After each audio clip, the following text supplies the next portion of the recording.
Por lo tanto, creo que es buen momento para empezar. Bueno, buenas tardes de nuevo y bienvenidos. En primer lugar, agradeceros vuestra asistencia a la presentación de la ficha 2.7, Sistema de Control de Temperatura y Evacuación Natural de Humos, ¿vale? Que forma parte del Manual de Seguridad contra Incendios que realiza Enginyers BCN en colaboración con la Comisión de Seguridad contra Incendios y Emergencias, la COSCIE.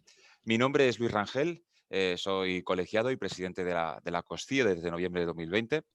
Antes de dar paso a Óscar Rosique, que será el moderador del acto, y a Alberto Llorente como ponente, pues me gustaría contextualizaros la ficha en el contexto de la comisión, ¿vale? La comisión es un espacio de reunión, ¿vale?, en el cual se tratan temas específicos del área de la seguridad contra incendios y emergencias, y la cual tiene distintos objetivos, ¿vale?, entre los que se puede destacar pues el dar un valor añadido al colegio, ya que es un punto en el cual los colegiados pueden realizar consultas acerca de dudas y problemas que les surjan relativos a la protección de incendios y emergencias. También promueve los valores de ética profesional y intentamos, en la medida de lo posible, estar a la vanguardia de las novedades legislativas, normativas y también tecnológicas, ¿vale? Una de las características más importantes de la comisión es su visión transversal. ¿Qué quiere decir esto? Bueno, pues que tenemos un colectivo multidisciplinar, formamos parte de la comisión pues desde profesionales del servicio de bomberos, ingenierías de la administración pública, organismos de control, fabricantes, instaladores, mantenedores, etcétera.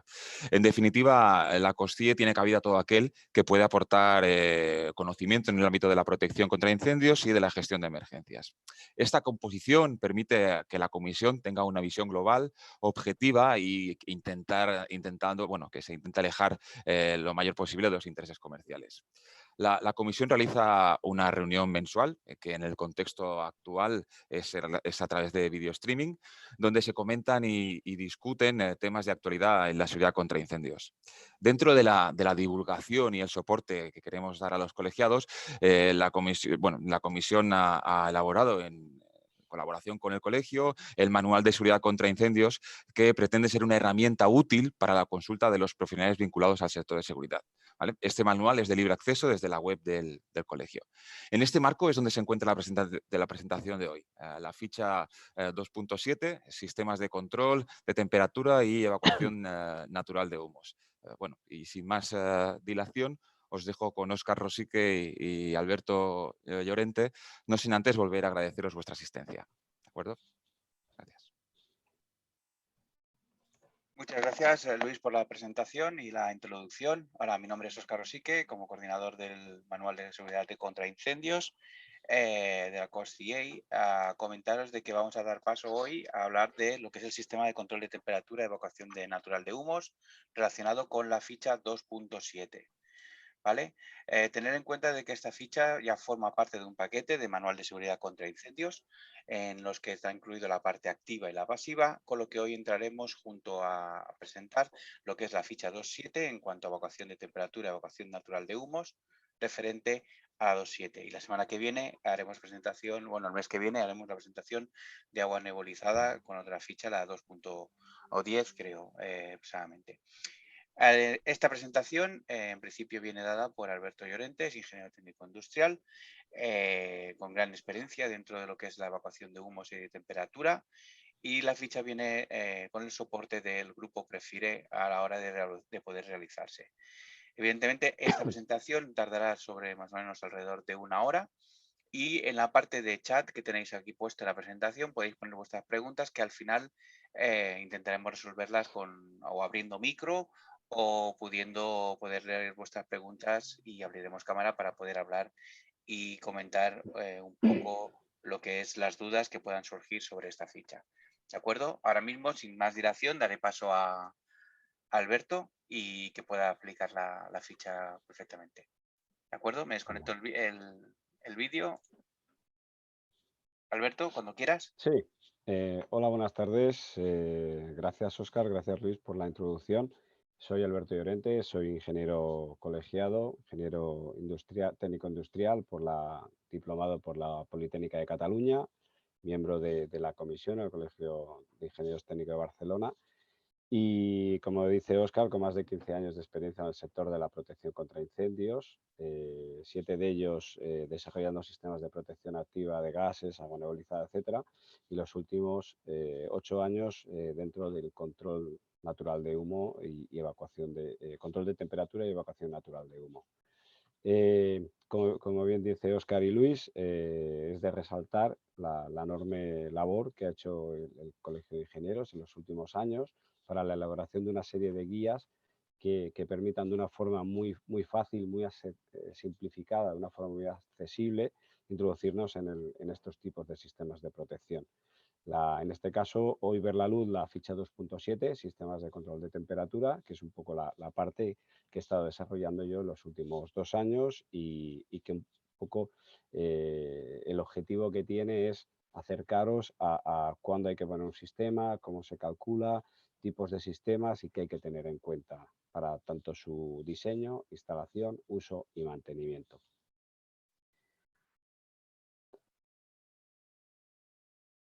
Vale. En el día de hoy vamos a tratar vamos a intentar que sea de una manera breve. Disponemos solo de una hora de tiempo y la normativa es muy grande y compleja. ¿Cuáles son los fundamentos técnicos de un sistema de control de humo? ¿Cuál es la normativa que le aplica? Hablaremos sobre cuáles son los principales objetivos de diseño conforme a la norma 23585, la Biblia de diseño y cálculo de un sistema de control de humo. Realizaremos un dimensionado de un sistema para que podáis ver los pasos que hay que seguir y qué se tiene que tener en cuenta. Comentaremos un poco de pasada la tipología de producto que podéis escoger, porque los sistemas de control de humo, a diferencia de otros tipos de sistemas, son sistemas que pueden utilizarse para diversas funciones, además de para la evacuación de humo. Es realmente una finalidad a tener en cuenta, un parámetro a tener en cuenta a la hora de escoger un sistema, de seleccionar qué sistema vas a querer tener en tu edificio. Hablaremos un poco sobre los requisitos para la instalación, uso y mantenimiento y acabaremos con un pequeño ejemplo de cálculo. Si entramos en fundamentos técnicos, desde un punto de vista teórico, desde un punto de vista técnico, un sistema de control de humos es un sistema de protección que correctamente diseñado nos va a permitir alcanzar una serie de objetivos. Estos objetivos no es que se cumpla un objetivo y otro no, sino que muchas veces se entremezclan y nos van a dar la consecución de varios objetivos a la vez. El objetivo primario y más básico es mantener los caminos de acceso y evacuación libre de humo. Objetivo claro, sobre todo cuando tenemos edificios de pública concurrencia, docencias, locales comerciales, donde lo que nos interesa es mantener una altura libre de humos por encima de las personas para permitir que esas personas puedan ver las vías de evacuación y puedan evacuar el edificio. Segundo punto, que es correlativo al primero, facilitar las operaciones de lucha contra el incendio de los servicios de intervención y emergencia. Está claro que si yo consigo diseñar un sistema que me permita tener una altura libre de humos determinada, cuando llegue el servicio de emergencias va a poder entrar, va a poder encontrar cuál es el foco del incendio y va a poder actuar sobre él. Un tercer objetivo, sobre todo cuando no hay rociadores automáticos instalados, pues es controlar la potencia térmica de los humos que se me están generando y que me están accediendo a la cubierta del edificio. Si no tengo rociadores, no tengo control de la temperatura y se me produce un rápido aumento de temperatura que se me va acumulando en cubierta, lo que se me puede producir es el denominado efecto flashover, que es supera una temperatura a partir de la cual todo lo que hay dentro de ese edificio entra en combustión. El resultado, pues ya lo sabemos, lo vemos de vez en cuando en las noticias, industrias colapsadas, donde el edificio ha caído, industrias cerradas y sobre todo muchas pérdidas económicas y muchos puestos de trabajo paralizados porque se han quedado sin planta productiva o sin almacén de logística. Objetivos relacionados a este objetivo del control de la potencia térmica, pues proteger la estructura portante del edificio, garantizar que la temperatura no va a ser superior a la de la estructura portante o otros materiales como vidrios, puertas, o sea, garantizar que la temperatura no va a ser tal que un vidrio pueda estallar durante el incendio dañando a las personas que estén a su alrededor y proteger los equipamientos, ya sea material almacenado, ya sea en mobiliarios, enseres, accesorios, etcétera. Desde un punto de vista técnico, estos serían los objetivos a cumplir. Si nos vamos a la realidad, un sistema de control de humo no es más que un aireador natural o mecánico que se dispone en fachada o en cubierta para la evacuación de humos, un aireador o una puerta que se abre automáticamente que me va a permitir una aportación de aire limpio dentro del sistema. Es importantísima la aportación de aire porque el concepto de la evacuación de humo se basa en que por cada mol de humo que se evacúe del edificio me está entrando un mol de aire limpio que me va a vigorizar el fuego, que lo que me va a hacer va a ser poder controlar una temperatura de ese incendio y poder controlar un ascenso del penacho de humos y, por tanto, un sistema que voy a tener controlado y que voy a poder evacuar de forma correcta, alcanzando el objetivo para el cual he diseñado ese sistema. En función de la dimensión de los proyectos, un sistema de control de humos también está basado en unas barreras de contención de humo, fijas o automáticas, en función de si quiero que se vean o quiero que no se vean.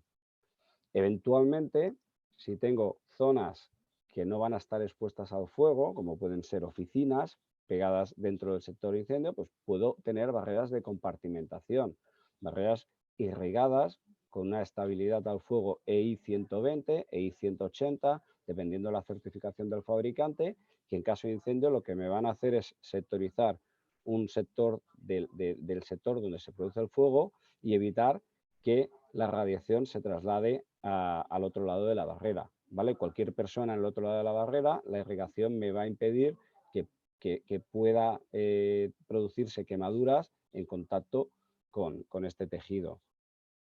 Y por último, un sistema de accionamiento. En este caso vemos un sistema de accionamiento con cartuchos de CO2.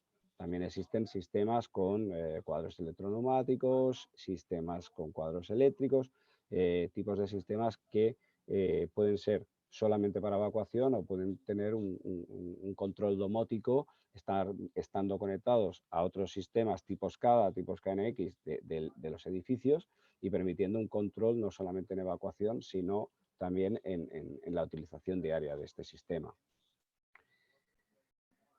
Hemos visto el punto de vista teórico, hemos visto el punto de vista real. La realidad y el elemento diferenciador de un sistema de control de humo respecto a otros sistemas de protección es que, primero, que un sistema de control de humos normalmente, en la mayoría de los casos, no se va a utilizar para el fin para el cual ha sido diseñado. Con lo cual, y a diferencia de otros sistemas, con este sistema yo puedo aportar en función de la lama, en función de la cúpula, en función del acabado del aireador, un aporte de luz natural, de luz cenital en el edificio, con los beneficios que eso conlleva, aumento del confort, aumento de la producción, reducciones del asentismo laboral, son realmente efectos del trabajo con luz natural que han sido estudiados y que están confirmados que esto se produce así. Dependiendo de la certificación del exutorio, también os he comentado que es un sistema que nos va a permitir su utilización en la ventilación natural de los edificios. ¿Qué quiere decir la ventilación natural de los edificios? Que aparte de reducir confort, reduciendo temperatura, bajando grado de humedad, se va a realizar con un consumo energético muy bajo, con lo cual vamos a tener edificios más sostenibles. Es por ello que dado que esperamos que no se produzca nunca un incendio, la elección del sistema de aireador y del sistema de accionamiento es importante para poder utilizarlo para otros usos diferentes al diseño primario para el cual ese sistema ha sido concebido. Si entramos en el campo de normativa, en el año 2017 fue un año muy importante para los sistemas de control de humo, porque por fin fueron incluidos como sistemas de protección activa en el RICTI, en el Reglamento de Instalaciones de Protección contra Incendios. ¿Qué supuso este cambio? Pues supuso básicamente el hecho de las instalaciones y las instalaciones de control de humo tengan que ser realizadas por empresas registradas como empresas instaladoras.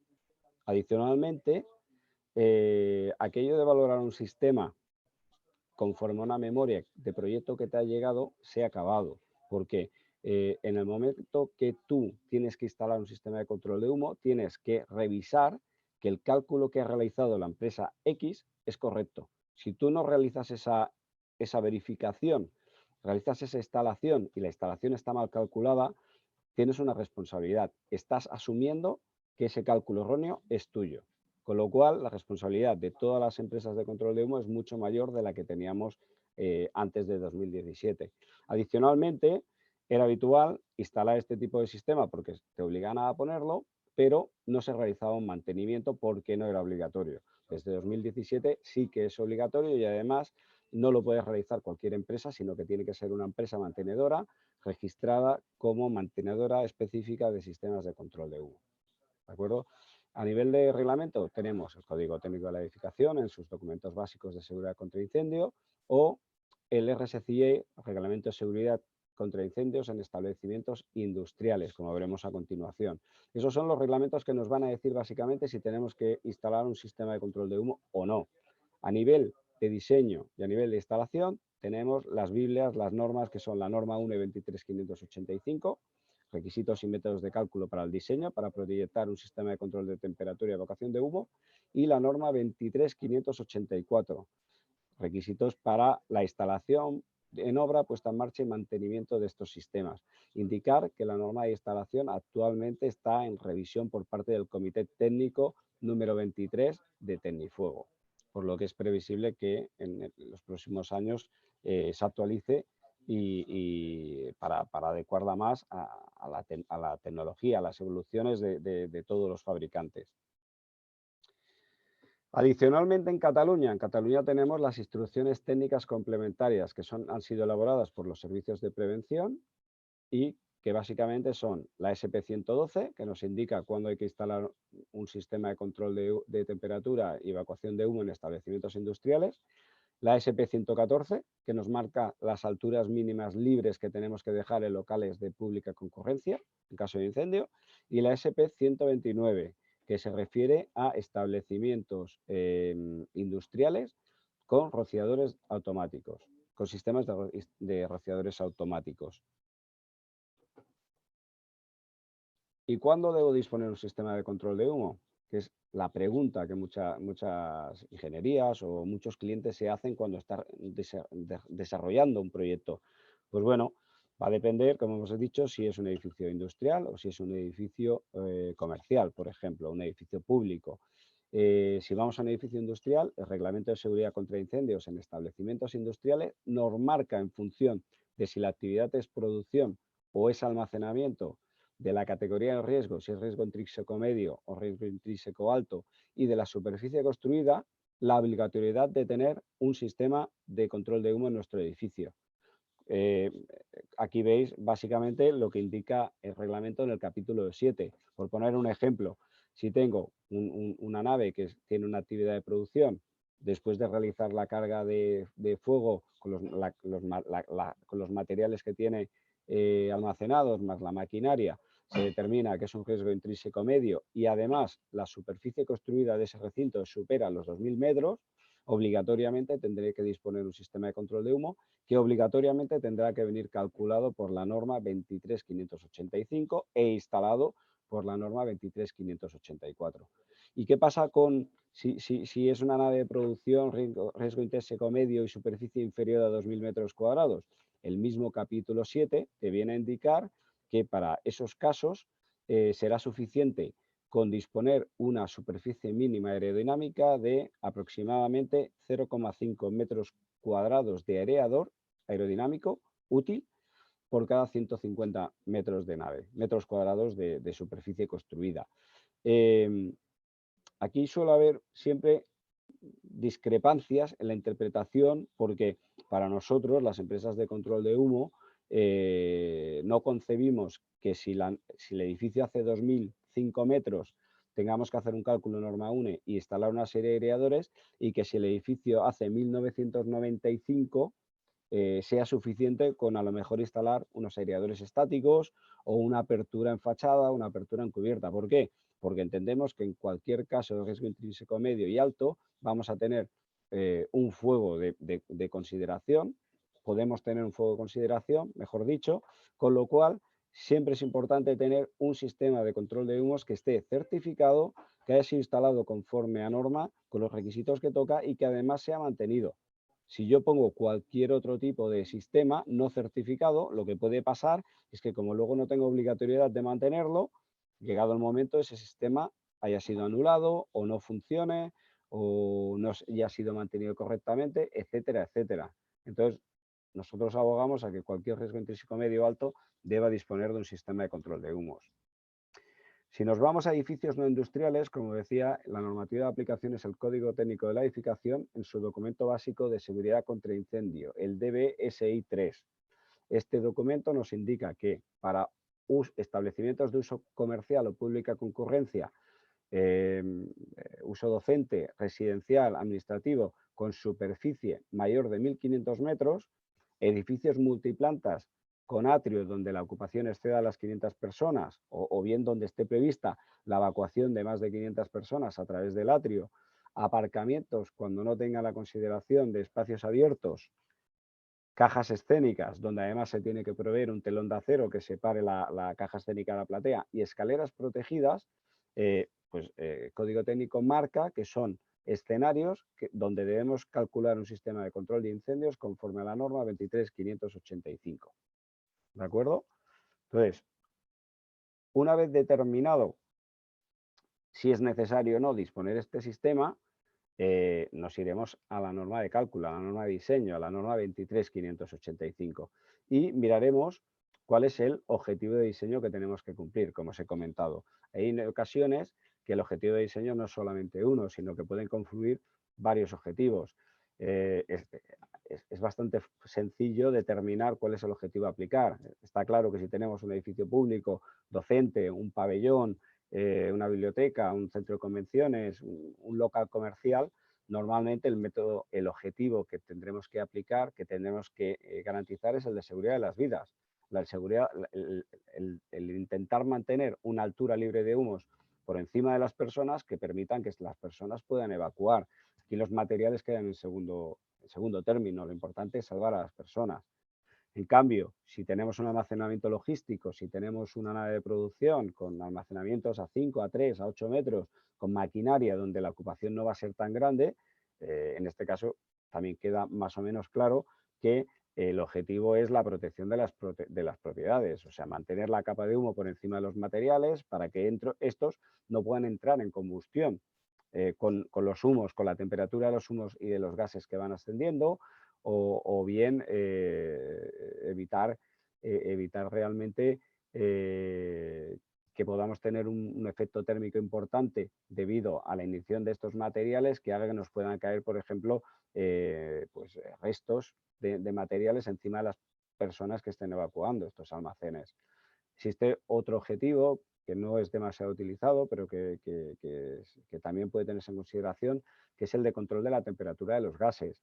En este caso, por ejemplo, sería una mezcla con protección de los materiales. Sería básicamente, yo tengo un almacén con unos materiales que sé que imitan una temperatura y lo que proyecto es un sistema de control de humo que me va a garantizar que la temperatura de la capa de humo esté por debajo de esa temperatura de ignición de los materiales. Con lo cual, aunque tengo una invasión de material, estoy garantizando con esa superficie de evacuación que no voy a alcanzar la temperatura de ignición, la combustión súbita de todo el material. La despresurización de los atrios es un método de cálculo diferente para edificios multiplanta, donde hay atrios, donde lo que buscamos es evitar que el humo pueda penetrar en las vías de evacuación, en las plantas superiores, para permitir que personas de plantas superiores puedan descender y puedan evacuar el edificio. Es cierto que la norma 1.23.585, en el capítulo, si no recuerdo mal, 1.1.7, también indica que podrán aplicarse otros procedimientos de diseño distintos a los que aquí se exponen, siempre que estén debidamente justificados, siempre en la banda de seguridad y cuando además exista una necesidad, bien porque la geometría del edificio o porque por algún requerimiento del edificio no podemos aplicar ningún modelo de incendio de la norma 1.23.585 o bien porque se quiere determinar un diseño de un sistema, por ejemplo, para garantizar la evacuación de las personas. En todo caso, estos diseños alternativos deben ser aprobados por un órgano que tenga otorgadas las competencias en materia de seguridad en caso de incendio. Un ejemplo de procedimiento distinto a los que marca la norma UNE sería el diseño prestacional.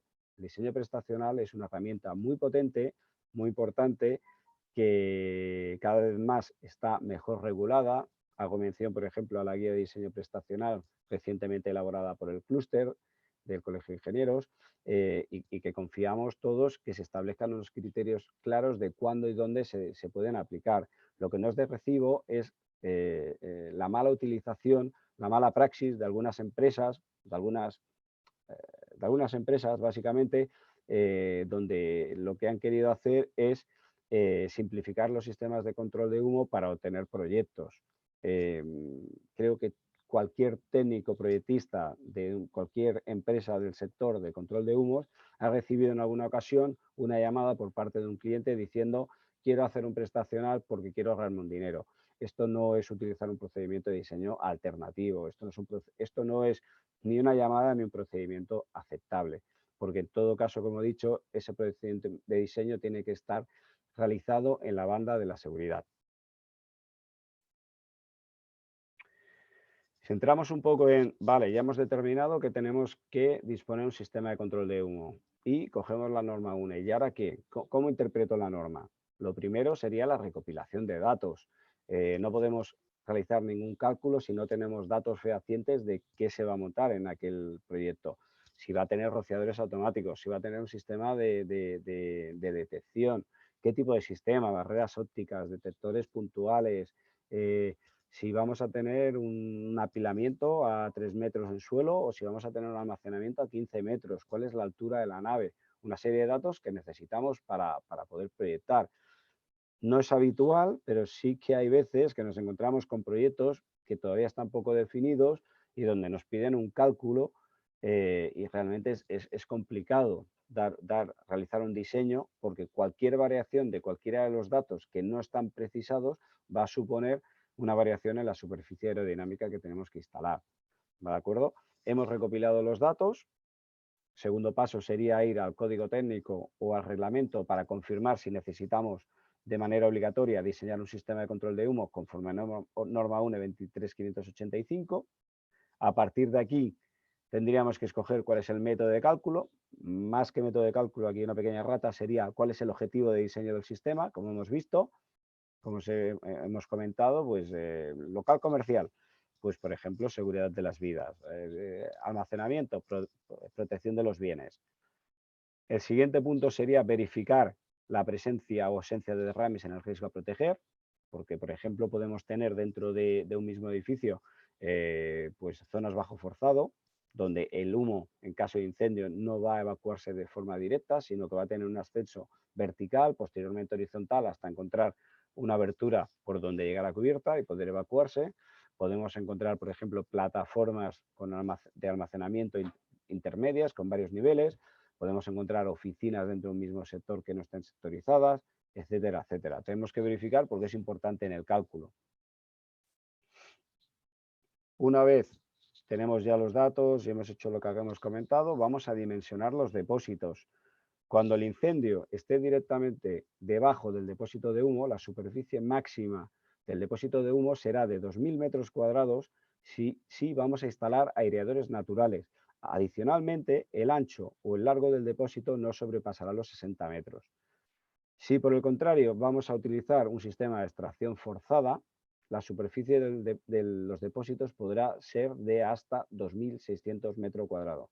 ¿Y qué pasa si tenemos derrames? ¿Qué pasa si tenemos, por ejemplo, pues un edificio de pública concurrencia, multiplanta, con atrio, o bien edificios con bajo forjado, etcétera, etcétera, donde el humo no va a ser evacuado directamente en cubierta? En este caso, tendremos que aplicar una reducción de superficie de depósito. Si adoptamos un sistema de aireadores naturales, la superficie no sobrepasará los 1.000 metros cuadrados y si utilizamos extractores mecánicos no sobrepasaremos los 1.300 metros cuadrados. ¿De acuerdo? quiero contar una anécdota que muchas veces nos pasa, que es la pregunta del millón que muchas veces recibimos y que tenemos que estar dando explicación. La norma UNE tiene definidas, la norma UNE 23585 tiene definido 4 modelos de incendio, como vamos a ver a continuación. En el peor de los casos, en función de las características del edificio, el fuego de mayor tamaño que se considera es de 81 metros cuadrados, ¿de acuerdo? Cuando dimensionamos un depósito y hacemos el cálculo, no consideramos que los 2.000 metros van a estar combustionando, que vas a tener un incendio de 2.000 metros, sino que consideramos que hay un incendio de una dimensión calculada dentro de esos 2.000 metros cuadrados. Entonces, la anécdota viene a ser que muchas veces nos encontramos que hemos dimensionado depósitos de 2.000 metros, el proyectista reduce la superficie del proyecto y los depósitos pasan a ser de 1.500 y la cuestión que nos trasladan es, si tú me habías calculado 20 metros para un depósito de 2.000 y ahora hace 1.500, entiendo que me bajará 15. Hemos hecho una interpolación. Esto no es correcto. No es correcto porque, como os he comentado, no estamos considerando en ningún caso que está ardiendo los 2.000 metros cuadrados, sino únicamente una parte del depósito. ¿De acuerdo? Con lo cual, una vez dimensionados los depósitos, sean 4, sean 8, sean 12, tendremos la superficie calculada en cada uno de los depósitos. No reduciremos porque se modifique la superficie del mismo. Ya tenemos dimensionados los depósitos, nos vamos a la norma UNE y la norma UNE 23585-2017 recibió una actualización muy importante y muy beneficiosa respecto a la norma 2004. Dispone de una tabla en la cual nos define 4 modelos de incendio a aplicar. Tenemos básicamente el modelo 1.1 para áreas de venta inferiores a 1.000 metros cuadrados, oficinas, habitaciones de hotel, atrios, multiplanta, ¿de acuerdo? Tenemos el modelo punto 2 para áreas de venta superiores a 1.000 metros cuadrados, con productos almacenados con altura limitada. Altura limitada viene a ser para la norma máximo 5 metros, cajas escénicas, escenarios, recintos de exposiciones. Tenemos el modelo 1.3 para áreas de producción donde tengamos o bien maquinaria o bien un apilamiento con altura limitada. Y tenemos el modelo 1.4, que es para edificios con almacenamiento en altura. Hemos llegado aquí, tenemos los datos, pues bueno, es aplicar la lógica. Si tenemos una sala de venta de 500 metros, aplicaremos el modelo 1.1. Si tenemos un gran centro comercial tipo, no diré marcas o no diré tiendas, como los que ya sabemos de venta de materiales por ejemplo, de ferretería, pues aplicaremos el modelo 1.2 siempre y cuando la altura de almacenamiento no nos supere los 5 metros. Si tenemos una de producción, modelo 1.3. Si tenemos un almacenamiento a 10 metros o a 5,5, pues tendremos que aplicar, aunque sea un área de venta superior a 1.000 metros cuadrados, tendremos que aplicar el modelo de almacenamiento en altura. Para el modelo de almacenamiento en altura, en la norma se establece una serie de ecuaciones que en función del ancho y la altura de almacenamiento nos permite reducir el perímetro y la superficie de incendio.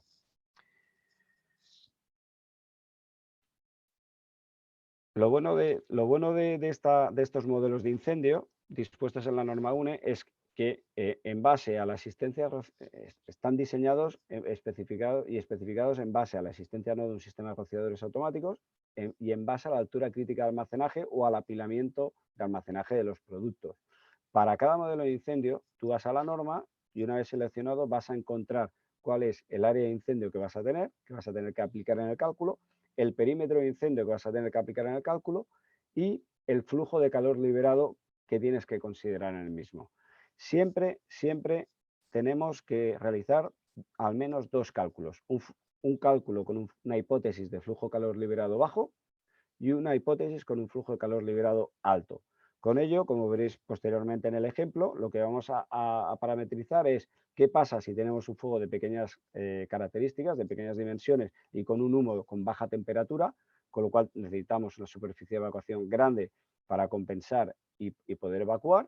¿Y qué pasa si tengo un flujo de calor liberado alto, con lo cual tengo un fuego de grandes características y tengo que controlar muy bien la temperatura de la capa de humos? Sobre todo es importante, es más fácil o más complicado si tenemos o no tenemos rociadores automáticos, como veremos a continuación. Bueno, ya tenemos escogido el objetivo, tenemos escogido el modelo de incendio, tenemos dimensionados los depósitos. A continuación tenemos que ver dónde vamos a establecer la capa flotante, básicamente la altura libre de humos. No podemos marcar la altura libre de humos donde queramos. Así, sin entrar en la consideración de cuál es la altura de almacenamiento del edificio, la norma UNE 23585 ya nos marca unos criterios. No podemos sobrepasar, no podemos proyectar un depósito de humo con una altura de capa flotante inferior a 1/10 de la altura de suelo a techo del edificio para modelos de incendio en el cual el ascenso del fuego es directo, o sea, donde no hay derrame, y no podemos tampoco diseñar sistemas de control de humo con una capa de humo más profunda de 9/10 de la altura de suelo a techo. ¿De acuerdo? También tendremos que tener en cuenta que el espesor de la capa nunca será inferior a la longitud característica del aireador. Esto se realiza para evitar que se produzcan turbulencias, entrada de aire a través del aireador en vez de evacuación de humo, con lo cual, si no tenemos turbulencia, lo que vamos a tener es una mezcla de aire y humo caliente y humo frío, que al final nos va a caer, no vamos a tener la altura libre de humos proyectada y no vamos a tener, no vamos a alcanzar el objetivo de diseño que habíamos buscado. ¿De acuerdo? Es sobre todo importante la temperatura de capa, la altura de la capa flotante cuando no tenemos rociadores, porque cuando no tenemos rociadores, como veremos a continuación, vamos a tener que controlar muy mucho la temperatura de la capa de humos en función del objetivo de diseño y este va a ser el que nos marque cuál es la altura a fijar. También hay que tener en cuenta la SP 114 de bomberos y la altura libre de humos, mínima libre de humos que te marca la norma para disponer siempre de una mínima altura libre de evacuación de las personas. ¿De acuerdo? Como os he comentado, hay una gran diferencia si tenemos un sistema de extinción por rociadores, así no lo tenemos. Si tenemos un sistema de rociadores, la temperatura de la capa de humo siempre estará controlada por este sistema, con lo cual la función del sistema de control de humo, la función de los superiores únicamente será la evacuación de humos. Elección de la temperatura de diseños. Viene un poco en relación a la diapositiva que os comentaba. Estamos disponiendo la altura libre de humos, la elección de la capa flotante y tenemos que ver cuál es la temperatura máxima que puedo tener dentro de la capa de humos en función del objetivo que quiero diseñar el sistema. Si tenemos rociadores automáticos, no tenemos problemas porque vamos a tener un fuego que va a coger una temperatura que se va a elevar, que va a llegar al rociador, que me va a activar el rociador, lo cual me va a producir un enfriamiento de los humos a la temperatura de activación del rociador. El fuego puede desplazarse lateralmente y me irá activando rociadores, con lo cual al final lo que voy a tener globalmente es una capa de humos a la temperatura de activación del rociador. ¿Y qué pasa si no tengo rociadores? Si no tengo rociadores tengo que ver cuál es el objetivo de mi sistema.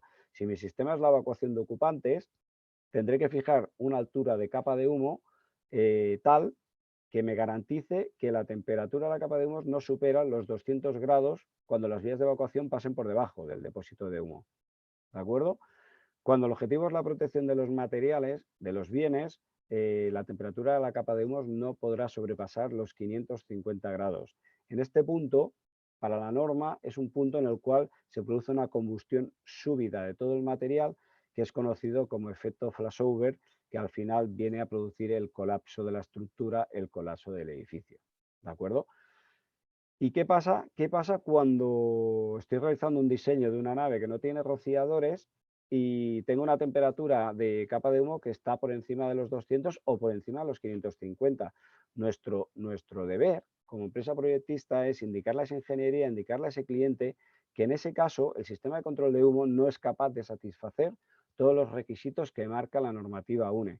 Lo que no se puede tolerar es la mala praxis que encontramos en alguna ocasión de estudios donde se ha realizado un cálculo con un objetivo y cuando vas a la tabla ves que la temperatura de la capa de humos alcanza los 1500 grados, 2000 grados, etcétera, etcétera. Desgraciadamente, a día de hoy, con los modelos de incendio de la norma UNE, edificios sin rociadores con una altura inferior a 8 metros van a tener una temperatura de la capa de humo por encima de los requisitos que marca la norma, con lo cual son un claro ejemplo de ocasiones donde la proyección de un sistema con la norma UNE no es adecuada. No podemos garantizar todos los requisitos, con lo cual no es adecuada. O bien el sistema de control de humo no es adecuado, o bien vamos a tener que ir a métodos de cálculo y métodos de diseño alternativos.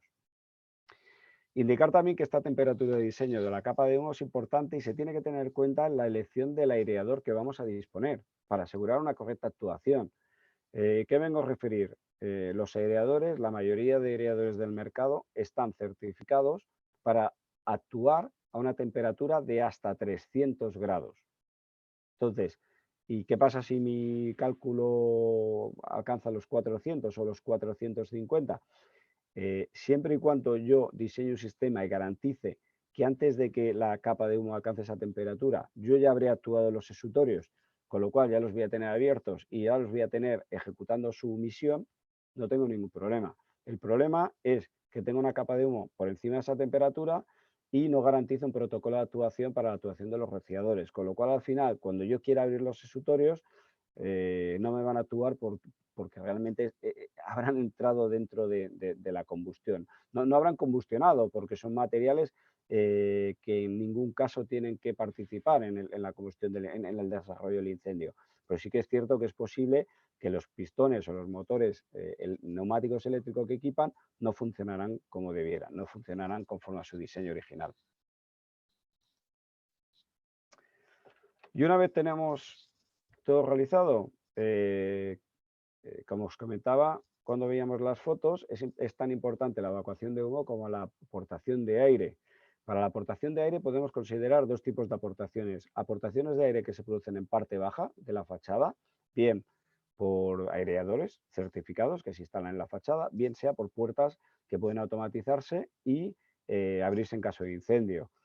Dentro de los cambios que se están comentando de cara a la normativa, se está hablando del hecho que sería necesario que las aportaciones de aire también estuvieran certificadas dentro de la evacuación de humos. ¿Por qué?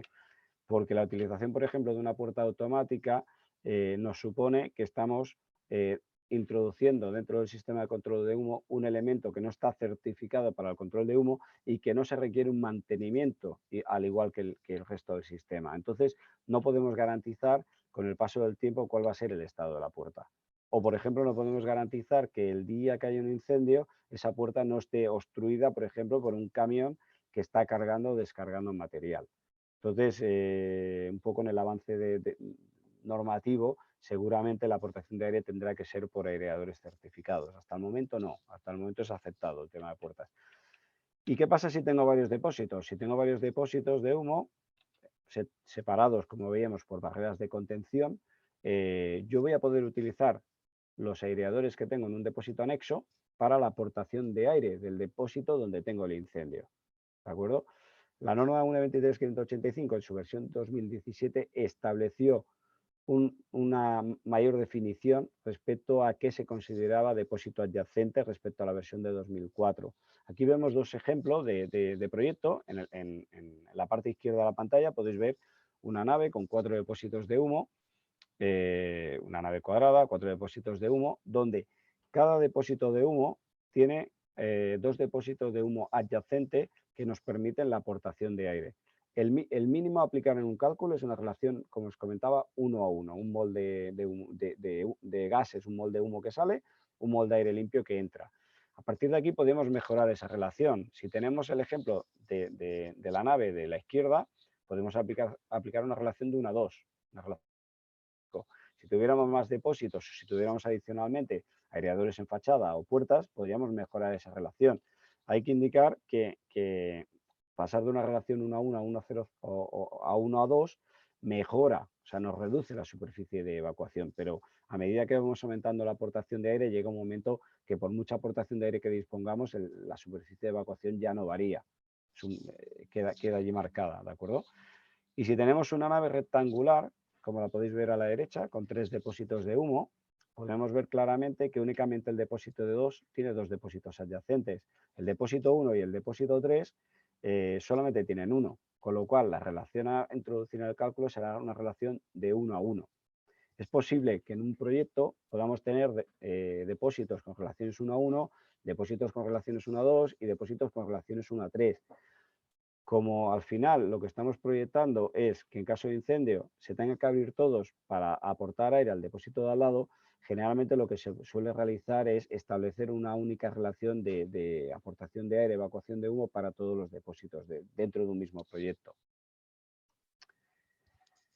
Y a partir de aquí, dentro de la norma, el último punto que tendríamos que verificar es el efecto vórtice. ¿Qué es el efecto vórtice? El efecto vórtice básicamente es que tenemos que respetar un mínimo de unidades de sutorio para el cálculo que estamos realizando. Para un proyecto, para un depósito, hay una cantidad máxima de gases, hay un valor máximo de gases que pueden entrar en un punto de extracción individual.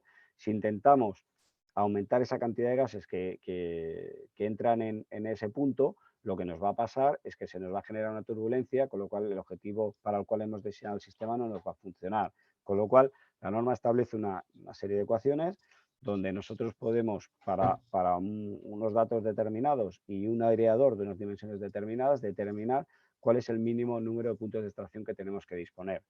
Generalmente en el sistema de control de humos no es muy importante, porque generalmente siempre disponemos más unidades del mínimo del mínimo número de unidades que nos dan el efecto vórtice. Pero sí que es importante los sistemas de extracción mecánica, porque los sistemas de extracción mecánica, primero tenemos que controlar las velocidades de aportación y de extracción, y aparte tenemos que marcar, tenemos que comprobar con este efecto cuál es el número mínimo de aportaciones o extracciones que tenemos que disponer en un recinto. ¿De acuerdo? Hay que tenerlo en cuenta.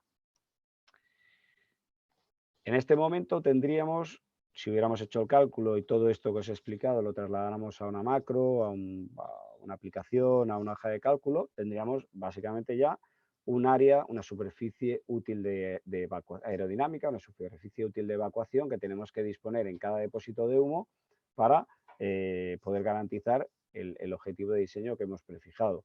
A partir de aquí pasamos a la parte de actuación. Un punto importante es verificar cuál es la interacción del control de humo respecto a otros sistemas de protección.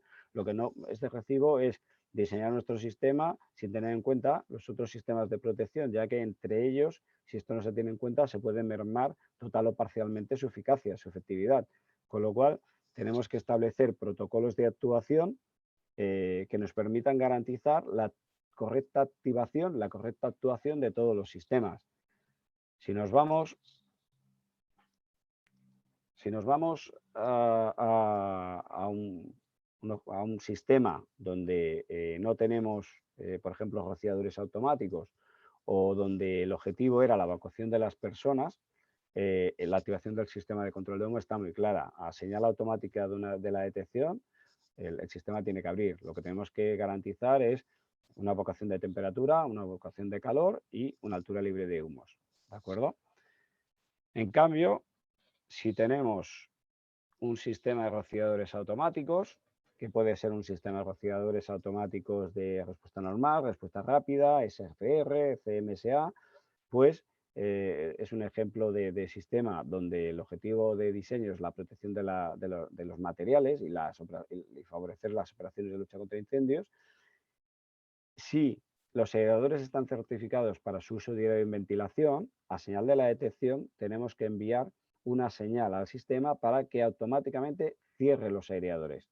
A partir de aquí, el sistema de control de humo tiene que quedar cerrado hasta que reciba por parte de la detección una segunda señal que generalmente viene dada por el detector de flujo de los sistemas de rociadores, que lo que nos va a hacer es indicar al sistema de control de humo que los rociadores ya se han puesto en marcha, ya se han activado. A partir de aquí, estableceremos un retardo de 10 minutos sobre el sistema de control de humos, pasado el cual, si nadie de emergencia ha realizado una apertura manual, el sistema se abrirá automáticamente.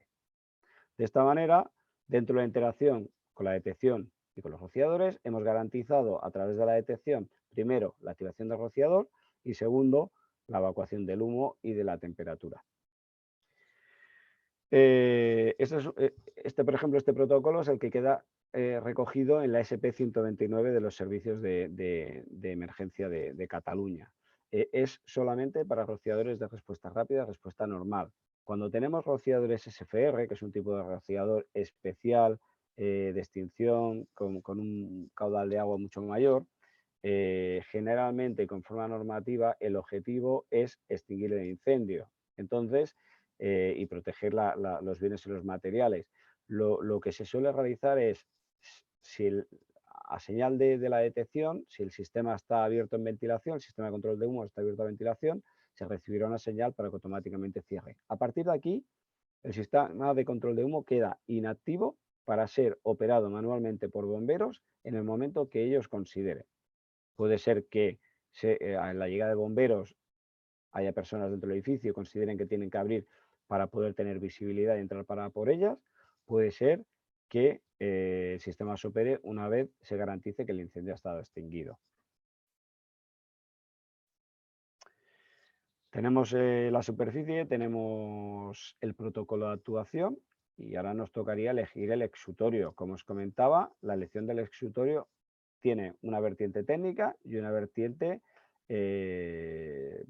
podríamos decir, personal, según las necesidades del cliente. Desde un punto de vista técnico, pues nos iremos a verificar el aireador para comprobar qué superficie aerodinámica me da, qué resistencia y reacción al fuego está certificado, qué fiabilidad tiene, fiabilidad.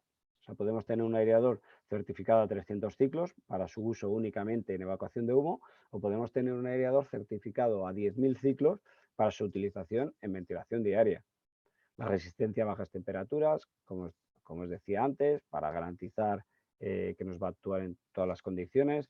Estos aireadores generalmente suelen llevar un dispositivo térmico de activación automática.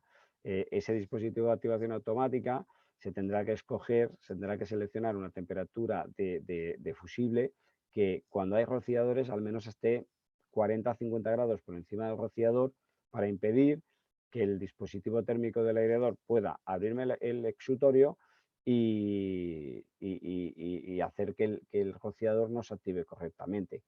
Adicionalmente, tenemos en el código técnico, en el documento básico de ese contra incendio, nos ha establecido un procedimiento para el cálculo de la apertura bajo carga de nieve que tiene que cumplir el aireador para cada emplazamiento, tabla 3.7, y la apertura a bajas temperaturas que tiene que cumplir el aireador, ¿de acuerdo? Eso es de vital importancia también, porque yo puedo haber hecho todo el diseño perfectamente, puedo haber considerado la interacción con otros sistemas, puedo hacer todo, pero luego cuando me llega la elección del aireador, me voy a un cálculo que me dé una carga de nieve de, por ejemplo, SL500, o sea, necesito un aireador que sea capaz de abrir teniendo 50 kilos por metro cuadrado de peso encima de su compuerta o de la lama, o apertura a bajas temperaturas. No es lo mismo montar un aireador en Valencia que en Vic, o que en León, o que en Sevilla, ¿de acuerdo? Si yo monto en Barcelona, pues tendré que ver cuál es el histórico de bajas temperaturas de la zona y disponer de un aireador que sea capaz, en caso de incendio, de abrirse a esas bajas temperaturas, ¿de acuerdo? Eso es la elección del aireador desde el punto de vista técnico. Desde el punto de vista personal, pues es lo que os comentaba al principio. Es posible que yo monte un sistema de control de humo, no se produzca nunca un incendio y nunca se active para la misión para la cual ha sido diseñado. Con lo cual, yo como propiedad, yo como promoción delegada que construye un edificio para alquilar, me tiene que interesar pues, el ver si tengo, por ejemplo, material de alimentación, con lo cual no requiero una iluminación natural que me pueda dañar el material, o materiales textiles donde la entrada de luz puede dañarme esos tejidos, o bien si requiero trabajos de precisión y necesito una entrada de luz, que además me va a hacer que no tenga las luminarias encendidas todo el día. O bien si tengo dentro del recinto unas temperaturas elevadas, que la instalación de un exutorio certificado para ventilar me vaya a permitir, con un consumo de energía muy bajo, bajar la temperatura del local. Con lo cual, una vez escogido técnicamente el aireador, es importante también escoger el acabado del aireador. ¿Y cómo se disponen los aireadores en cubierta? Pues bueno, la norma lo que nos viene a decir es que siempre que sea posible se dispondrán repartidos por la cubierta, preferiblemente en la parte alta, para así garantizar una mejor evacuación de humo. ¿De acuerdo? Eh, si tenemos una cubierta plana, ejemplo típico de forjado de hormigón o de cubierta deck, cubierta con aislamiento e impermeabilización, tendremos los exutorios repartidos de una forma homogénea en toda la cubierta, ¿de acuerdo? Esto se tiene en cuenta en el cálculo. Nosotros, aparte de tener en cuenta cuál es la altura máxima, la altura mínima de edificio, si tengo una cubierta plana, en el cálculo lo que fijaré será una altura media al punto de evacuación. O sea, fijaré que puedo tener aireadores a lo mejor a 13 metros, a 12,8 y a 12,6, ¿de acuerdo? Y al final era un cálculo medio para todo el sistema. En cambio, cuando tengo una cubierta, por ejemplo, de panel sándwich, una cubierta con una fuerte pendiente, mínimo 5 o 10%, pudiendo llegar a pendientes superiores, por ejemplo, hay otro tipo de cubierta. Aquí lo interesante es que los aireadores, lo idóneo es que los aireadores se encuentren lo más cerca de cumbrera posible. Primero, por un punto de vista de eficacia de la evacuación. Segundo, desde un punto de vista de evitar la entrada de agua. ¿Se pueden disponer más bajos? Sí, hay que realizar una serie de remates de estanqueidad, pero siempre es preferible la ubicación del aireador en la parte alta. ¿De acuerdo? Y a partir de aquí tenemos ya cálculo, exutorios, elección del exutorio, tenemos todo, pues tenemos que dimensionar el sistema de accionamiento. El sistema de accionamiento me va a depender de la distribución del proyecto y del tipo de exutorio que he utilizado. Existen exutorios de lamas o exutorios de compuerta, exutorios que necesitan a lo mejor una presión de 6, 8, 9, 10 bares para cumplir con la carga de nieve. En cambio, existen exutorios que necesitan para cumplir con la carga de nieve una presión de alimentación de 20, 22, 24 bares. Entonces, el cálculo será función del aireador que estemos utilizando en el diseño del sistema. Y siempre, siempre, siempre tendremos que garantizar, conforme a norma UNE 23584, que el sistema dimensionado deberá ser capaz de accionarme el sistema de control de humo 2 ciclos completos en caso de incendio. Si están abiertos en ventilación, se tendrán que cerrar. Si no están abiertos en ventilación, quedarán inactivos. Siempre, siempre yo tengo que poder abrir, cerrar, cerrar. Cualquier sistema que solo me permita realizar una apertura o una apertura y un cierre será un sistema incompleto que no debe ser aceptado. Aquí tenemos un ejemplo de distribución de exutorios en una cubierta plana. Podemos ver una cubierta con una distribución homogénea. También hay que indicar, aunque no está incluido aquí en estas diapositivas, que existen unas distancias a mantener entre exutorios y cortinas de contención y exutorios y perímetro. Por poneros un ejemplo, o sea, si tenemos una nave con varios depósitos de humo y tenemos barreras de contención, el exutorio de un depósito no estará más cerca de la barrera de contención de 2,5 metros. Y entre exutorio de depósito y exutorios de un depósito adyacente no estarán más cerca de 5 metros. Si hablamos de perímetros, los exutorios no estarán más cerca de 2,5 metros del perímetro para garantizar, todo esto se hace para garantizar que el humo que me está saliendo a través de un aireador en un depósito de humos no me va, por efecto de enfriamiento, a caer y entrar en el edificio a través de un aireador de un depósito anexo. Si nos vamos a una cubierta inclinada, aunque aquí en esta foto no se ve demasiada inclinación, los aireadores se dispondrán, como podéis ver, más cerca de la cumbrera. Esto es un caso de una rehabilitación de una cubierta panel rehabilitada a cubierta deck, o sea, cubierta con impermeabilización, y esto nos ha permitido tener los aireadores un poquito más bajos. En cualquier caso, si yo tengo una cubierta inclinada, no utilizaré la altura media de la nave como altura como parámetro en el diseño del sistema, sino que lo que utilizaré será la altura crítica, la altura al punto medio de evacuación, es decir, la altura a aquel punto en el cual tengo instalado el aireador. Esto es importante porque si yo tengo los aireadores puestos a 12 metros y marco una altura al punto de evacuación de 10 metros, estoy engañando al sistema. Me va a salir una superficie de evacuación inferior a la que realmente tendría que disponer.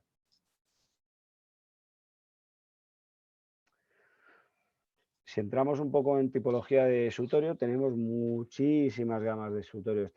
Los podemos dividir básicamente en dos gamas, sutorios industriales y sutorios arquitectónicos. Si nos centramos primeramente en sutorios industriales, pues podríamos hablar de los sutorios de compuerta simple. Es el típico exutorio que podéis encontrar en los locales comerciales tipo Carrefour, Alcampo, Decathlon, etcétera, etcétera. Son productos con unas dimensiones determinadas, generalmente a una dimensión máxima de 2x2, 2x2,5, en algunos casos, que pueden estar certificados para evacuación y que pueden estar certificados como el aireador que veis en la imagen para la evacuación y para la ventilación con apertura parcial de la compuerta.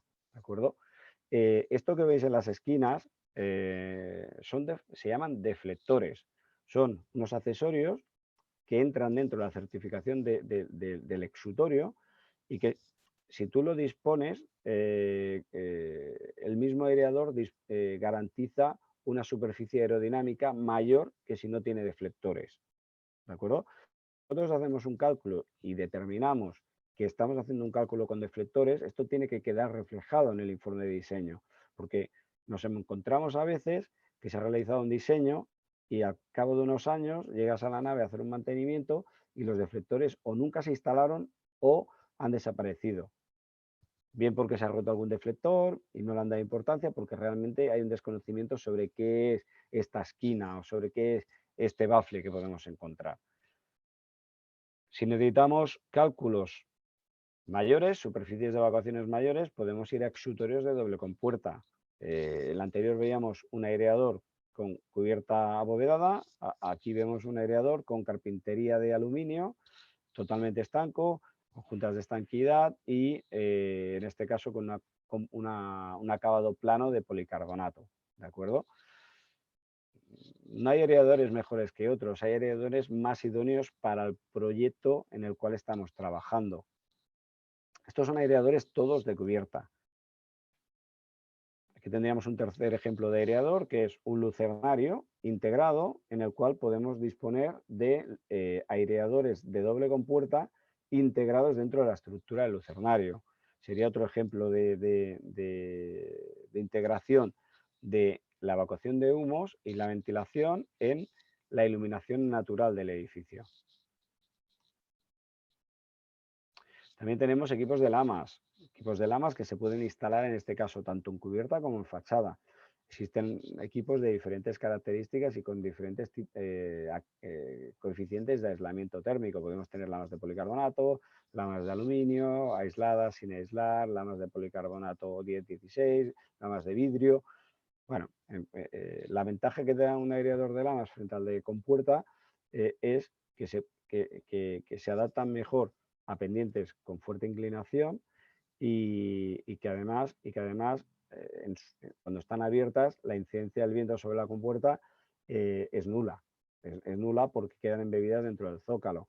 En instalaciones eléctricas, por ejemplo, el consumo eléctrico de estos aireadores es mucho más bajo que un exutorio de compuerta, con lo cual el sistema de accionamiento es un sistema más fácil, más sencillo de realizar y sobre todo más económico. Frente a la compuerta, las compuertas lógicamente presentan la ventaja de que productos de calidad de compuerta van a tener siempre una mayor estanqueidad al aire y coeficientes de aislamiento térmico posiblemente superiores a los aireadores de lamas.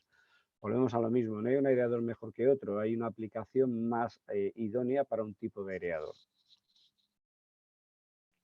Si nos vamos a los exutorios arquitectónicos, que posiblemente los habéis visto en muchos sitios, especialmente centros comerciales, y no os habéis fijado, no os habéis dado cuenta que eran aireadores, podemos tener, por ejemplo, pues, aireadores de fachada, tipo ventana. Podemos tener aireadores de lamas para bibliotecas, hoteles, oficinas.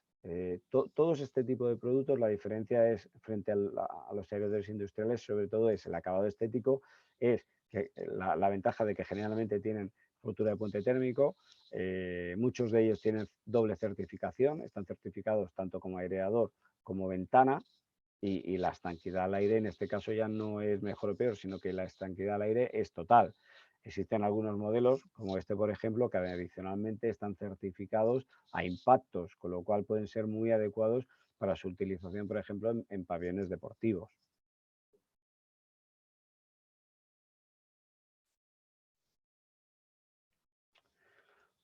Otro ejemplo de aireador arquitectónico, en este caso, puede equipar compuerta de vidrio, puede venir con una compuerta con reducción acústica, es un escritorio de doble compuerta, ¿de acuerdo?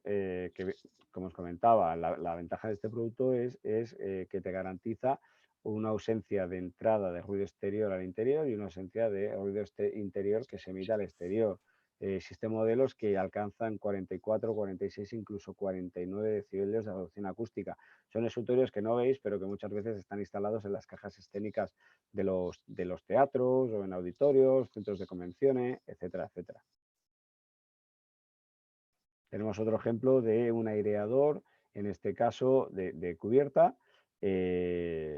con un acabado de vidrio, una estética muy buena, totalmente estanco al aire y que nos permite dentro de un mismo edificio equipar por ejemplo, en una oficina dentro de una zona de producción, pues un sistema de control de humos que no solamente nos permita la evacuación, sino también la ventilación y una excelente iluminación natural.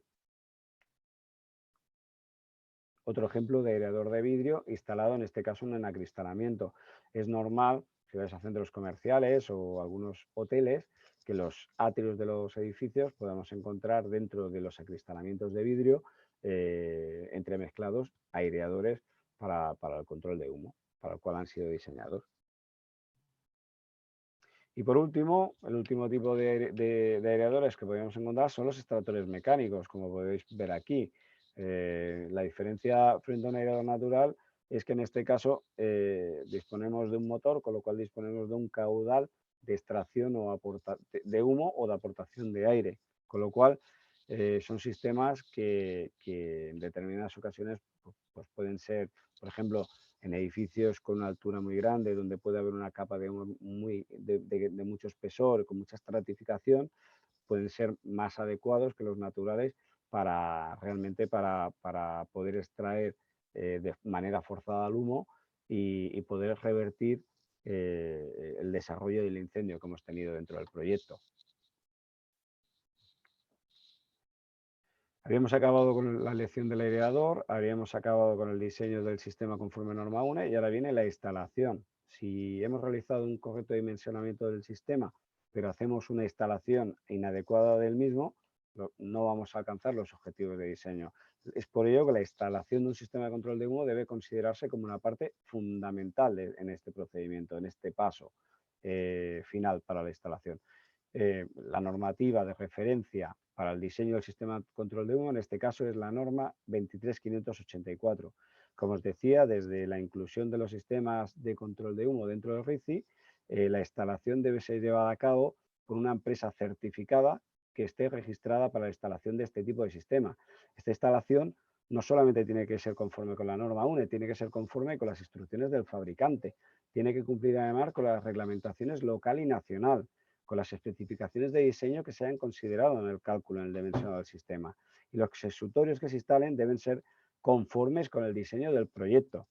Deben ser conformes no solamente, como decíamos, a nivel técnico, sino además con la ubicación del emplazamiento, la carga de nieve, la fiabilidad, las bajas temperaturas, la resistencia al viento, etcétera. Nos encontramos, desgraciadamente, que no siempre la empresa que realiza el diseño o la proyección del sistema de una ingeniería es la empresa adjudicataria que posteriormente realiza la instalación.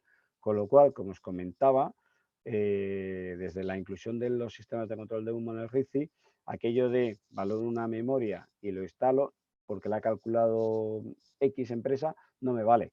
O sea, yo en el momento que recibo un proyecto y tiene un interés el cliente en adjudicármelo, tengo que ser responsable de solicitar cuál ha sido el diseño de ese sistema, ¿vale? Y garantizar que el sistema que yo voy a instalar cumple con los objetivos del diseño que fueron proyectados. Y si ese cálculo es correcto, lo apruebo y lo instalo. Si es incorrecto, mi obligación es indicar a la ingeniería, indicar a mi cliente que no puedo certificar conforme al RICI ese sistema si no se realiza una serie de modificaciones y argumentarle los motivos por los cuales ese sistema no cumple con la 23585.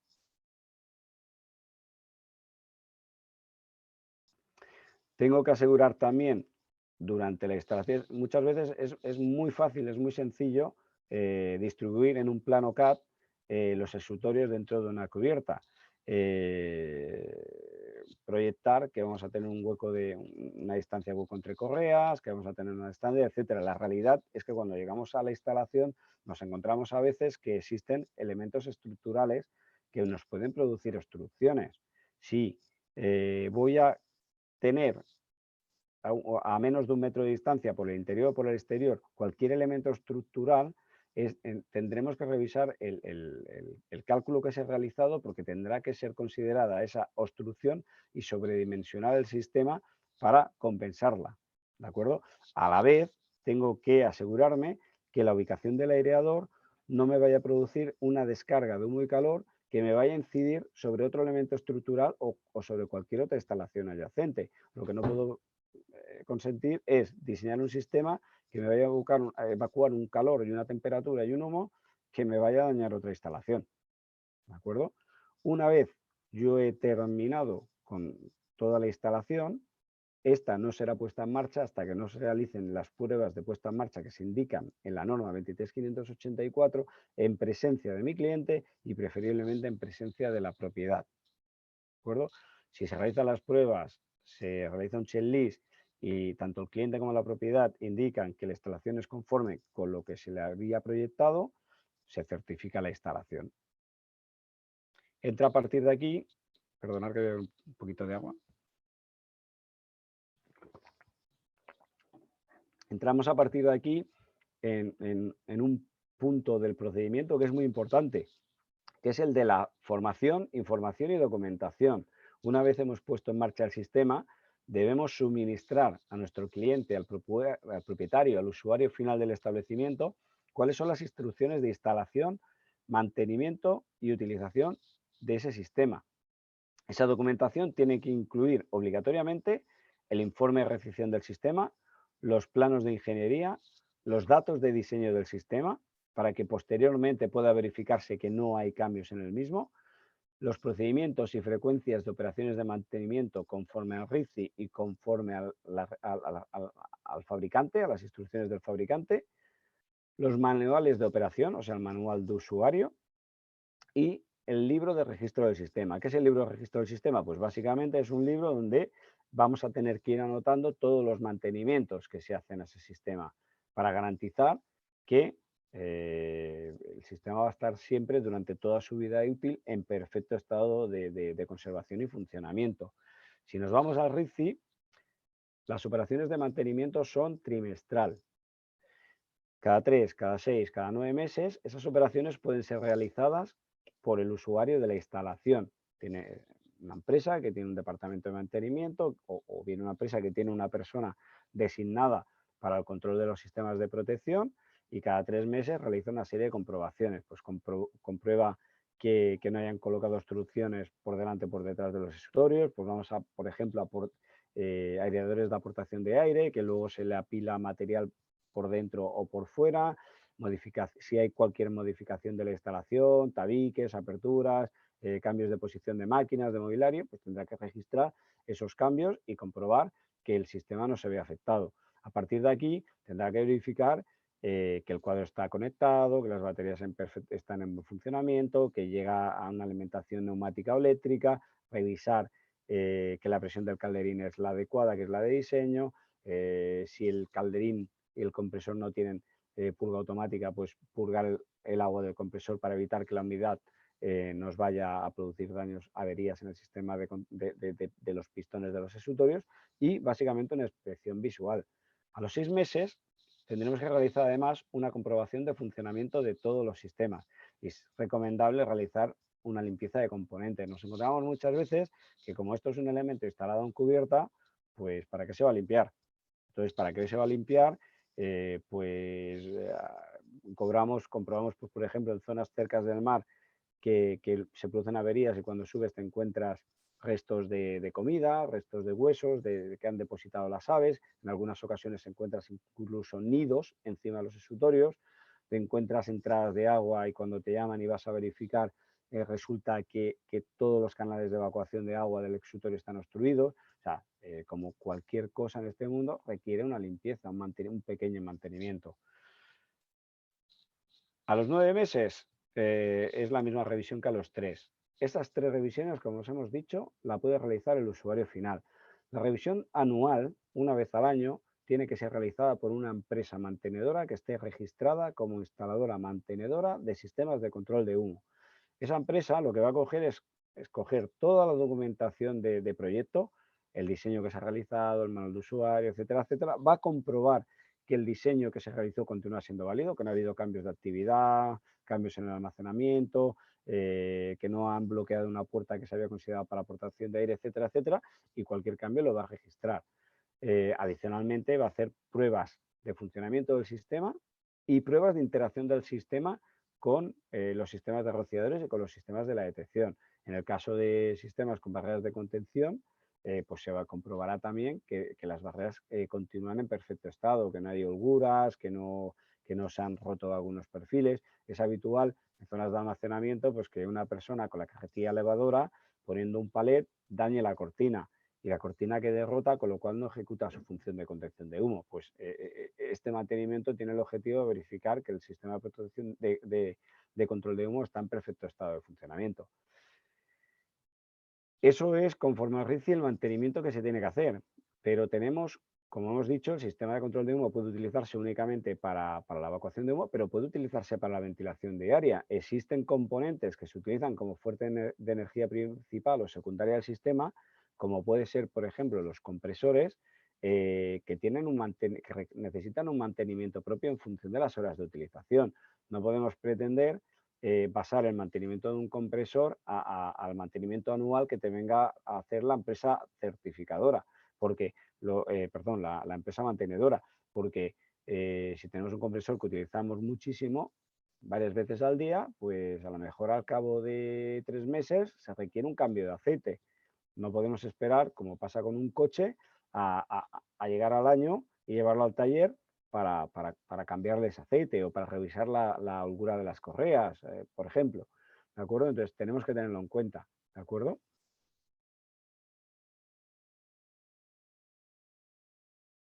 Y entramos en el ejemplo de cálculo. En este caso, y con esto acabaremos, en este caso yo he escogido un cálculo para un establecimiento comercial. Vamos a seguir todos los pasos que os he ido diciendo de cómo se realiza el cálculo, porque los vamos a seguir aquí para vuestra comprensión, ¿de acuerdo?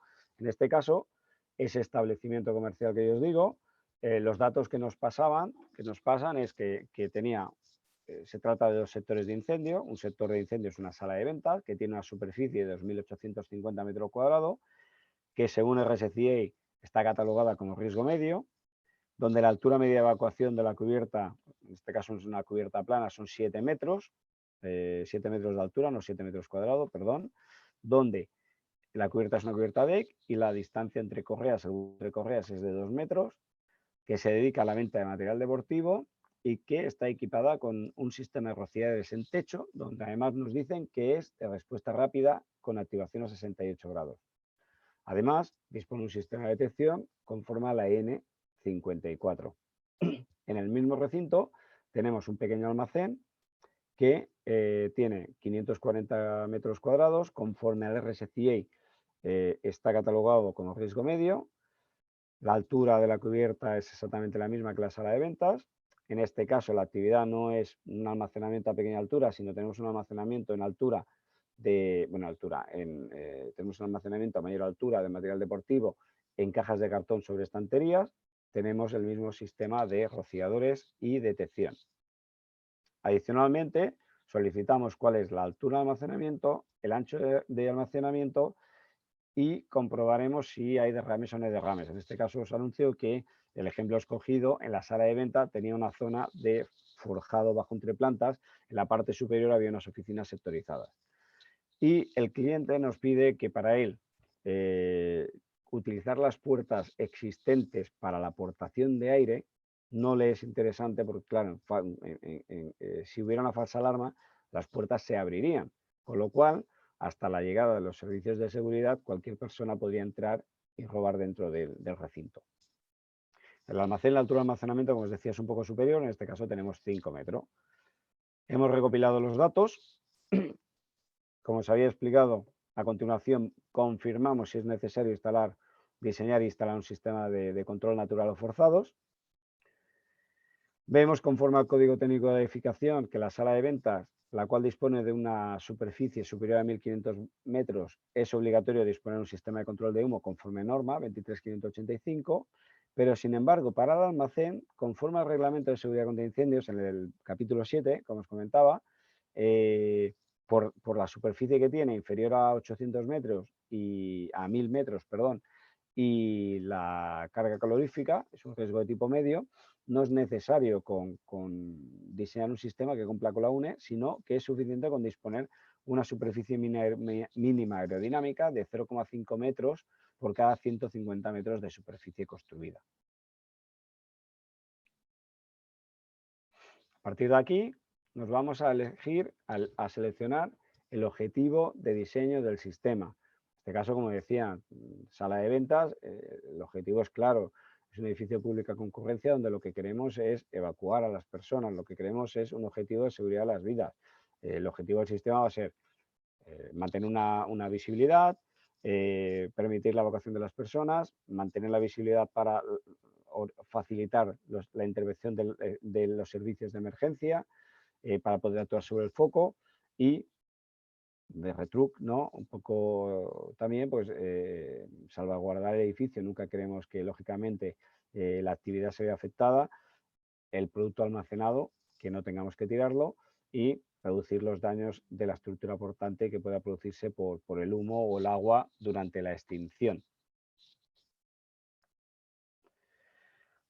A continuación, dimensionamos los depósitos. En este caso os decía que la sala de ventas disponía de 2.800 metros cuadrados, donde teníamos una zona en la cual se producía derrame, en el cual se podía evacuar el humo en cubierta. Como os había comentado anteriormente, si tenemos una zona donde hay un derrame, la superficie máxima del depósito va a ser de 1.000 metros cuadrados, con lo cual en este caso tendremos un depósito 1 donde se va a producir un derrame de 1.000 metros cuadrados y un depósito 2 donde no se va a haber un derrame de 1.850 metros cuadrados. En el caso del almacén, aunque no va por norma UNE, por la superficie sería únicamente un único depósito de humo.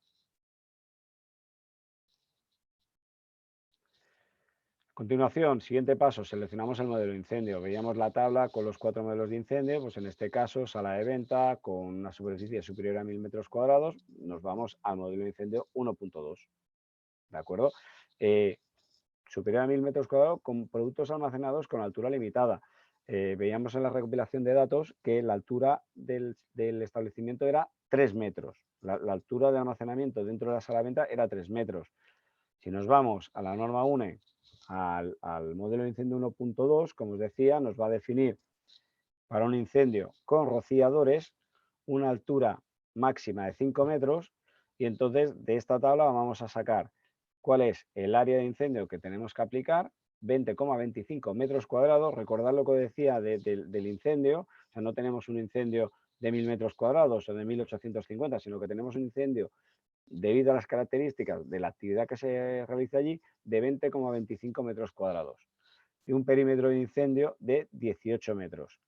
Y la misma tabla de modelo de incendio nos da, en función de la altura del almacenamiento, la ecuación para calcular el flujo de calor liberado. En este caso, pues, como tenemos una altura de 3 metros, tendremos que aplicar la ecuación de 250 por la altura de almacenamiento menos 1 y para un flujo de calor liberado bajo, y 625 por altura de almacenamiento menos 1 para calcular el flujo de calor liberado alto. Como os decía, la actualización de la norma 23585 nos da un modelo claro del cual podemos extraer el área, el perímetro y el flujo de calor liberado para la realización de las dos hipótesis de cálculo. A partir de aquí tenemos que proyectar la capa flotante. En este caso no es tan importante por lo que decía, porque el objetivo de la temperatura de diseño la tenemos controlada con el sistema de rociadores automáticos, con lo cual, en este caso tenemos un almacenamiento a 3 metros, queríamos garantizar también que no se vieran los materiales almacenados envueltos en la capa de humo para garantizar que no se dañasen, pues vamos a proyectar un sistema con una altura libre de humos a 3,5 metros, 0,5 metros por encima del material almacenado.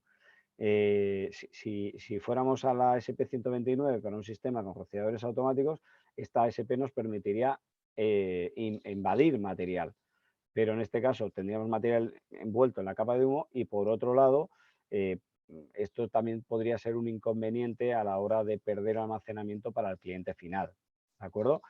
Una vez fijada la altura de la libre de humos, tenemos que comprobar que no esté ni que sea más pequeña de 1/10 de la altura del edificio, como habíamos comentado, ni que el espesor de la capa de humo supere los 9/10 de la altura de suelo a techo del edificio. Si cumplimos con esos parámetros, esa altura libre de humo es correcta. Si el espesor de la capa de humos es mayor que la dimensión característica del aireador, que la longitud, no estaremos asegurando que tampoco vamos a tener turbulencia porque pueda entrar aire a través del aireador, con lo cual esa altura libre de humos será correcta. Otro punto que tenemos que garantizar es que la altura libre de humos nos quede por encima de las puertas que puedan aportar aire. En este caso hemos dicho que el cliente no quería aportar aire, pero vamos a imaginar que llegado el caso, llegado el incendio, tengamos una puerta a 3 metros, por decirte algo, o a 4 metros, y nosotros hemos proyectado una altura libre de humos a 3,5 metros. Si tenemos una posible aportación de aire que nos va a incidir directamente sobre la capa de humos, esa entrada de humos descontrolada nos va a producir también el efecto de turbulencia que no deseamos, con lo cual siempre vamos a tener en cuenta cuál es la altura de las puertas para garantizar que la capa de humo nos quede por encima de ellas, ¿de acuerdo? Y a partir de aquí vamos a dimensionar la aportación de aire sin tener en cuenta la aportación de puertas, como decíamos. En este caso, yo os comento que el cálculo que habíamos realizado tenía la configuración del ejemplo de la derecha, con lo cual teníamos 2 depósitos más un depósito de almacén que era independiente, con lo cual la relación entrada de humo, salida de aire, salida de humo, perdón, de la sala de ventas era una relación de 1:1. En el almacén, donde solo tenemos un depósito, tendremos que instalar una evacuación y tendremos que instalar en fachada una aportación. Tenemos todos los datos, aplicamos el cálculo en nuestra app, nuestro macro, nuestro programa de cálculo, etcétera, etcétera. Y en este caso os comentaba que teníamos dos posibles escenarios. Un escenario en el cual tenemos un derrame, el fuego por derrame lo vamos a tener lo vamos a calcular con la aplicación del anexo A6, ¿de acuerdo? También existe la posibilidad de realizar un spread, pero normalmente cuando tenemos un fuego por derrame de una entreplanta donde el derrame desde el punto de derrame hasta la base, a la parte baja de la base de la capa de humos es inferior a 2 metros y donde además la entrada de aire se realiza por un único punto, el cálculo se realizará utilizando el anexo A6, ¿de acuerdo? Aquí podéis ver en la parte de abajo el fuego que se origina bajo la entreplanta, bajo el forjado, que se va acumulando, que se va desplazando en horizontal y que nos va saliendo a cubierta y evacuándose por los aireadores. La barrera de contención, que es la línea roja, nos impide que el humo se desplace por toda la sala de ventas y los aireadores del depósito de la izquierda nos permiten garantizar una aportación de aire de 1:1. Hipótesis 1. Como os comentaba, para esa hipótesis hemos realizado 2 cálculos, uno con un flujo de calor liberado bajo y uno con un flujo de calor liberado alto, ¿de acuerdo? Si nos vamos a la hipótesis 2, una hipótesis mucho más favorable porque el fuego no es con derrame, realmente tenemos un fuego más pequeño, con lo cual, según cálculo, la superficie aerodinámica que necesitaríamos para ese depósito sería de 8,74 metros cuadrados. El procedimiento básico de funcionamiento, en este caso, es un fuego que se origina en un depósito y se evacúa directamente a cubierta y una aportación de aire a través del depósito anejo que tenemos a la derecha. Una vez ejecutados los cálculos, aquí os muestro un poco nuestra tabla con todos los datos, donde hemos puesto la superficie, el número de depósitos que hemos dimensionado, si hay vías de evacuación, cuál es la altura de la nave, si hay rociadores, temperatura de activación. Disponemos los valores de perímetro, área que hemos dimensionado, los flujos de calor liberado que hemos calculado, la altura libre de humos que hemos indicado, y en base a eso obtenemos el valor de superficie aerodinámica, que en este caso, como os decía, es la hipótesis de derrame 1869. ¿Y ahora qué hacemos? Tenemos dos hipótesis y dos superficies aerodinámicas diferentes. Lógicamente, tenemos que aplicar la superficie más conservativa, que es la hipótesis 1.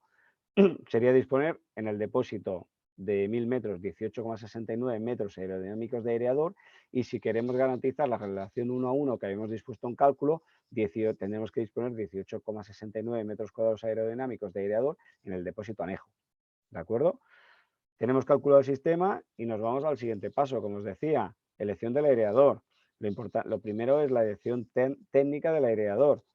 Pues en este caso concreto era un recinto que se encontraba en Lleida, con una cubierta plana, en la zona número 2 del mapa, donde aplicando la tabla 3.7 del código técnico, establecemos que necesitamos un aireador que cumpla con una carga de nieve SL500, o sea, que nos abra bajo carga de nieve, bajo carga de 50 kilos metro cuadrado, acumulado encima del aireador, y que además sea capaz de abrirme en unas condiciones climáticas exteriores de -13, ¿de acuerdo? -13 grados. No vale la explicación que se escucha por ahí de, no, hombre, pero si a -13 no se va a ventilar, o si la temperatura interior nunca es inferior a 0. O sea, la aplicación de esta temperatura a bajas temperaturas se basa en que, por ejemplo, en caso de incendio, una persona puede abrir, por ponerse nerviosa, el sistema, por ejemplo, y tenemos fuera una temperatura de -13 grados. Y a continuación llega bomberos y quiere cerrar, pero resulta que tenemos un aireador que está certificado a una temperatura inferior, con lo cual los pistones pueden funcionar de una manera incorrecta, con lo cual vamos a tener un aireador que hemos comprado para una aplicación, para un caso concreto y que no me va a funcionar. Entonces tenemos que garantizar estos parámetros. A partir de aquí tendremos que ver lo que quiero yo como cliente. Yo quiero ventilar, no quiero ventilar. Si quiero ventilar tendré que disponer de un aireador que me cumpla con los 10.000 ciclos. Además, esto ya creo que queda fuera de comentarlo, pero no está de más. Todos los sistemas de evacuación de humo tienen que disponer de un enclavamiento en la posición de apertura y en la posición de cierre. ¿Qué quiere decir? Que si yo abro el sistema tiene que quedar enclavado. Si, por ejemplo, posteriormente hubiera una fuga o se rompiera el suministro neumático, el sistema tendría que quedar abierto y no podrá pasar a la posición de cierre hasta que nosotros le demos un accionamiento manual. A partir de aquí, certificamos, dimensionamos el sistema de accionamiento. Como os he comentado, me cojo el aireador, tengo ya el aireador, verifico para esos pistones, para ese emplazamiento, la carga de nieve que necesito, qué presión de alimentación necesito para poder garantizar la apertura al cierre de 2 ciclos, y me calculo cuál va a ser mi botellín de CO2 o cuál va a ser mi compresor y mi calderín, o mi sistema mixto de cartucho con calderín. Tengo en cuenta también la interacción con el sistema de rociadores para disponer un sistema de accionamiento que me actúe correctamente. En este caso, tenemos una evacuación de las personas, un local comercial, pues me aseguro que a señal de la detección, independientemente de que sean activos los rociadores, los exutorios se abran. ¿De acuerdo? El ejemplo de cálculo del almacén es mucho más sencillo, por eso no lo he añadido. Teníamos un almacén de 540 metros cuadrados que, conforme al RSCA, es inferior a 800 metros, con lo cual aplico 540 metros cuadrados por 0,5 metros aerodinámicos de aireador en 350 metros de superficie construida, y la superficie de evacuación que me da es 2 metros cuadrados. Tengo que disponer 2 metros cuadrados de aireador en cubierta y tengo que disponer 2 metros cuadrados de aportación de aire en fachada. ¿De acuerdo? Y por último, lo que me había adelantado deciros, el cálculo del sistema de accionamiento, que tiene que cumplir con los ciclos que toca para poder garantizar el correcto funcionamiento del sistema. Y con esto doy por concluida la charla y confío que haya sido fácil, explicativa, que os haya permitido un poco resolver algunas dudas que tuvierais pendientes y os agradezco vuestra atención. Muchas gracias, Alberto, por la exposición. Gracias por todo el tiempo dedicado. Lamentablemente nos hemos comido bastante tiempo de preguntas y sí que tengo alguna acogida en lo del chat que podemos contestar así rápidamente. Y así también agradecerte tu atención y dedicación, Alberto, tanto a Prefieres, por ejemplo, para lo que es el sponsor de la ficha. ¿De acuerdo? La pregunta que tenemos aquí, Alberto, es sobre el tema de, ya te lo digo, vale, en una nave tipo C de 1100 metros cuadrados con almacenamiento a alturas entre 6 y 8 metros y riesgo intrínseco medio, el REST-TA no obliga a poner rociadores, pero sí un sistema de evacuación de humos. ¿Estoy Perfecto. obligado a poner rociadores para cumplir la norma UNE 23585? ¿Es preferible sectorizar a menos de 1000 metros cuadrados para no contar con una evacuación de humos y confinar el fuego en sectores más pequeños? Bueno, creo que lo he comentado durante la exposición. La norma no es perfecta y existe una serie de proyectos, de tipologías de proyectos que realmente son complicados de ejecutar porque la obligatoriedad de no disponer unos sistemas obliga a la obligatoriedad de disponer otros y luego es posible que en función de la altura de la nave el sistema no cumpla los objetivos para los que tendría que ser diseñado. ¿De acuerdo? Entonces, no está obligado a disponer, respondiendo a la pregunta, no está obligado a disponer un sistema de rociadores automáticos, sí que está obligado a disponer un sistema de control de humo, ¿de acuerdo? A partir de aquí hay que establecer el objetivo de diseño, hay que ver si por la altura de la nave podemos garantizar que se cumpla la temperatura de diseño que marca la normativa, ¿de acuerdo? En caso se pueda cumplir, que ya le adelanto, la superficie de evacuación va a ser bastante grande, el coste del sistema de evacuación no va a ser pequeño porque entre comillas, se han ahorrado un sistema de protección contra incendios como son los rociadores y se compensa un poco que necesitas una superficie sobredimensionada de evacuación de humo para garantizar esa temperatura dentro de valores que no hagan que colapse el edificio, que vaya a caer. ¿De acuerdo? Entonces, si la altura de la nave no es muy grande, como decía, naves inferiores a 8 o 10 metros, realmente es muy difícil diseñar un sistema que cumpla con los objetivos de la norma 1.23585. Con lo cual, si no queremos tener un coste importante de sistema de control de humos, o si no podemos garantizar que el sistema de control de humos funcione correctamente para los objetivos que debiera cumplir, la opción más interesante es sectorizar las naves en varios sectores de incendio, no realizar el cálculo conforme a la norma UNE y realizar una instalación de un sistema de control de humo conforme a la superficie mínima aerodinámica que indica el RSCA. Perfecto. Pues con esto queda contestado más bien la pregunta. En principio tiro al aire si hay alguien más, pero con el tiempo que es, vuelvo a reiterar el agradecimiento a Alberto por la realización de la ficha y todo el tiempo dedicado para hacer esta presentación. También me gustaría agradecer a los presentes a su atención y esperamos que sea de utilidad todo lo que hemos presentado. Recordar que estará disponible en 2 semanas lo que es la grabación de lo que es la presentación de esta ficha y también disponible también encontraréis la ficha en nuestro manual de contraincendios dentro de lo que es la página del colegio. ¿De acuerdo? Pues sin más, pues agradecerte, Llorente, todo el tiempo que has podido dedicar, agradecer a la COSTIA y la oportunidad de poder presentar la ficha y a todo el mundo por poder venir y asistir. No, gracias a vosotros, Óscar, por haber pensado en mí para esta elaboración. Y lo que decía, creo que es muy interesante que la gente entre dentro del área de descargas y mire todas las fichas que hay, que realmente aportan un conocimiento que además es gratuito en los tiempos que corren, con lo cual es muy interesante y creo que hay que ponerlo en valor. Perfecto, pues muchísimas gracias.